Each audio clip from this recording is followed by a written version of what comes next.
Escherichia coli is a gram-negative, rod-shaped bacterium. It is found within the intestinal tract in humans, cows, and other mammals. Surface antigens, along with antigens present on the flagella of the bacterium, determine its strain. O represents the number of somatic antigens, while H stands for the number of antigens present on the flagella. E. coli 0157H7 is a particular strain of E. coli found primarily in cattle intestinal tracts. However, it has also been found, but is not limited to, water, fruits, spinach, and other plants. This picture of sprouts rinsed with sterile water still shows the presence of E. coli 0157H7 indicated by glowing green spots. This pathogen has made recent headlines in the news, but what of its history? E. coli 0157H7 was first isolated in Argentina in 1977. The strain is believed to have arisen via deadly genetic recombination of another E. coli strain and a toxin-producing Shigella dysentery strain, probably within the intestinal tract of a person infected with both. The result of the union was that the new E. coli would now be able to produce deadlier toxins. Human infection occurs after direct or indirect contact with contaminated feces, leading to the ingestion of the bacteria. If you observe the flowchart, you'll notice that the original vectors of 0157 are cattle. In 1982, 0157H7 was recognized as the causative agent of an outbreak of severe diarrhea, traced to a batch of undercooked hamburger meat. Again in 1993, over 700 people in 4 states were infected at a local food chain, leading to 4 deaths. Brianna Krefall was one such victim. Her symptoms began with terrible pain in the first 80 hours, with abdominal cramping every 10 to 12 minutes.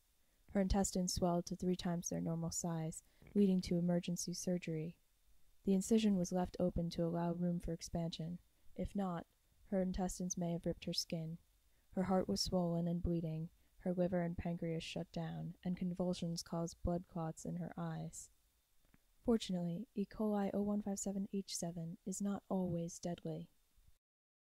I was in Guatemala studying Spanish when I came down with E. coli. I had been in the Patan region, which is the jungle region. And so when we were there, the pump that pumps the water, La Bamba, was actually broken.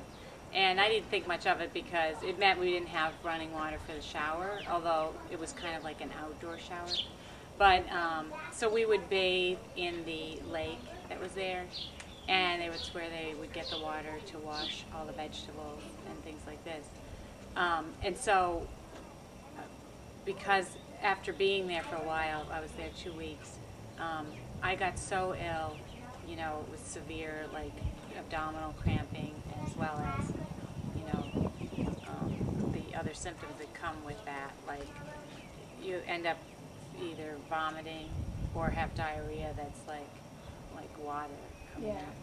And so I knew that I was really ill, and so I went to a doctor there in the Patan region who actually had studied in the States, I think at Georgetown for a while. But anyway, they're very good at infectious disease in Central America because they do come down with this a lot. Like people there actually come down with E. coli and other intestinal disorders a lot because of it. So that's where I was. I was in the Patan region, and I believe, I contacted somewhere there. The microbe moves through the GI tract with rotating flagella. It then produces hair-like projections in preparation for attachment. These are called fimbriae. This is the 0157 genome. The red indicates what are known as DNA islands, the part of the DNA that encode virulence factors. One island is called the locus of entocyte effacement, shortened to the LEE. The LEE is comprised of 5 operons, distinguished by color, and it includes more than 40 genes. These genes are responsible for coding the organelle responsible for injecting bacterial proteins into the host. At the beginning, a DNA binding protein called HNS blocks each part, or operon, until the repression is eventually ended by the LER activator protein.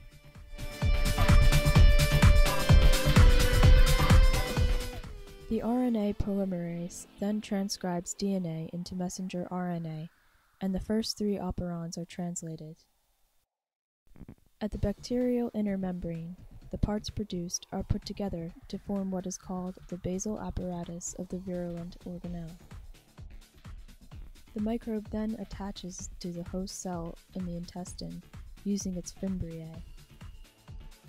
The attachment leads to further activity within the bacterium, and LEE4 mRNA is translated. ESPA, ESPD, and ESPB proteins are removed from the basal apparatus. ESPD and ESPB proteins pass through a tube formed by ESPA and are injected into the host membrane. Through this tube, other proteins follow, binding the bacterium to the host. As you can see, the microvilli have been wiped away, and the bacterium embeds itself. This stage is called attaching and effacing lesion. When large numbers of bacteria do this, the gastrointestinal tract is not able to function properly, leading to diarrhea. Toxins are then released, which inactivate 60S ribosomal subunits, causing cell death, resulting in bloody diarrhea and kidney damage. Another virulence factor is an added oxidative protection during infection, which enables the bacteria to survive hostile defense mechanisms. Cytotoxins bind to blood vessels, smooth muscle cells, kidney cells, and red blood cells, inhibiting protein synthesis and killing them. This can cause hemolytic uremic syndrome, which leads to acute kidney failure, often the true cause of death, especially in children. Other symptoms include vomiting, and altogether they can last between 1 to 2 weeks, and the death rate is between 3 and 5%. E. coli 0157H7 can be diagnosed by means of a stool culture, and the bacteria are grown on sorbitol McConkey, or SMAC, agar. The antibiotic treatment of E. coli is not always necessary. Water consumption or IV fluids are required to prevent dehydration. However, in order to prevent complications with the kidney, antibiotics are usually prescribed. Antidiarrheals like loperamide should be avoided. Diarrhea could be considered the body's natural attempt at flushing the bacteria, which multiplies exponentially during the log phase of growth. Prevention of E. coli 0157H7 infection is twofold. The disease has caused the FDA to rethink beef processing in the United States. Ground beef has been targeted as more likely for infection because the chances are higher that it has been mixed with fecal matter. Bovine vaccines can reduce 0157H7 in cattle by up to 99% by preventing binding in the intestinal tract, so the bacteria are washed out. Other prevention has to do with proper food preparation in the home. Ground beef and all meat should be cooked to 160 degrees Fahrenheit and checked with a thermometer.